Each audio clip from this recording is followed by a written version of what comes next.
আজকে তো কুরবানিতে আমরা গরু গোশত খাবো। হ্যাঁ রে, গরু গোশত তো খাবি, আজকে তো ঈদের দিন করে খাওয়াতে হবে। বাবা আম্মুকে বলো গরু গোশত রান্না করতে। হ্যাঁ হ্যাঁ, তে তোরা থাক, আমি দেখি কোথাও গোশত পাই কিনা। হ্যাঁ, এই ব্যাগটা দাও তো।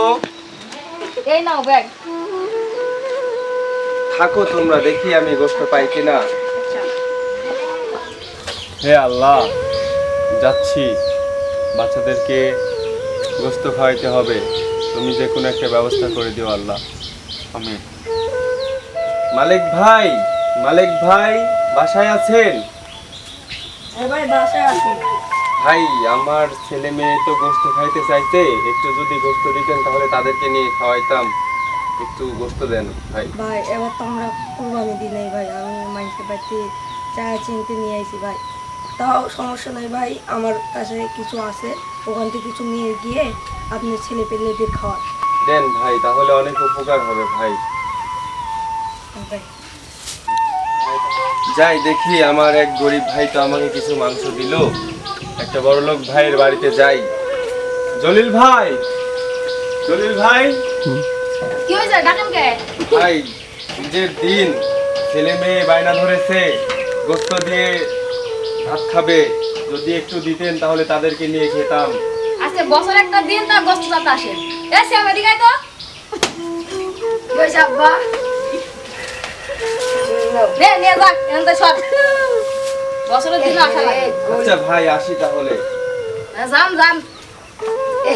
গরিব একটা মানুষ বছরকার দিন গোশত চালাইছে, তাও আমার আব্বা হাত দিতেই পাঠাইলো। আচ্ছা দেখি কিছু করতে পারি নাকি। যাই দেখি, অনেকগুলোই তো পাইছি, যেগুলোই আছে এগুলো নিয়ে গিয়ে বাচ্চাদের সাথে করে আজকের দিনটা পার করা যাক। কিন্তু আমার দেখে একটু প্রস্তাব করে নিন, দেখি। গরিব বেচারা একটা পাইছি, এত অল্প দিয়ে এরা সবাই তো খাতে পারে না। যে আমি চেষ্টা করছিলাম একটু গোশত আছে ভালো দিই, গরিব বেচারাদেরকে আমি খাবো।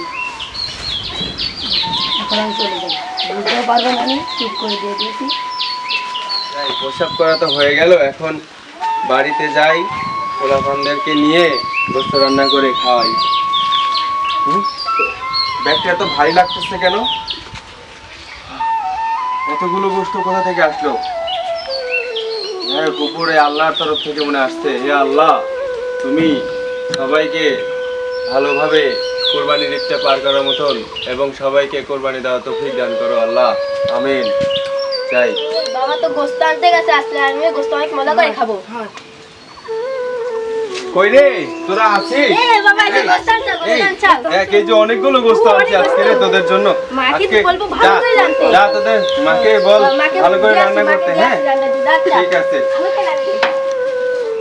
ওরে শ্যাম, ভাতের বেলাটা না খিদা লাগছে অনেক, তাড়াতাড়ি অনেক। বাবা আসতেছি। আজ বাবা শিক্ষা দিব, বাবা বলবে হাতে আজ বাবা শিক্ষা দিব, ঈদের ভাতের বাবা।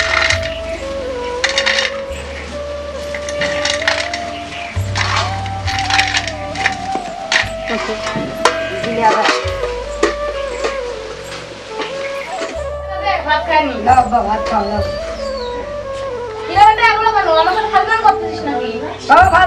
তুমি যখন গরিবের করতে করতে হার দেওয়া ওই সময় কি হয়, এর জন্য তুমি এখন নাও হার খাও, দেখো কেমন লাগে। তাই তো রে, আমার তো গরিবদের ওভাবে খাওয়ানো ঠিক হয় না, তার তো দুই টুকরা দিয়ে দিলে তো আমার জন্য একটু দোয়া করতো। আর এবার দেওয়া যাবে না রে, আমার খুব ভুল হয়েছে। আমরা যে নাটকটা বানিয়েছি এটা হচ্ছে শিক্ষণীয়মূলক একটা নাটক। এটা যদি ভালো লাগে আপনাদের, আপনারা দেখতেই পেলেন যে কোরবানির ঈদ সামনে, কিন্তু কোরবানির এই ঈদের মধ্যে আপনারা গরিবদের ভাগ গরিবদেরকে বুঝিয়ে দেবেন, আত্মীয় স্বজনের ভাগ আত্মীয় স্বজনদের বুঝিয়ে দেবেন, তাহলেই কিন্তু আপনারা সঠিক বিচারটা উপরে গিয়েও পাবেন, নিচেও পাবেন। তো সবাইকে সুন্দরভাবে ঈদ যাপন করার তৌফিক আল্লাহ দান করুক। সবাইকে আসসালামু আলাইকুম, ভালো থাকবেন। সবাই বিদায় দিয়ে দাও, টাটা।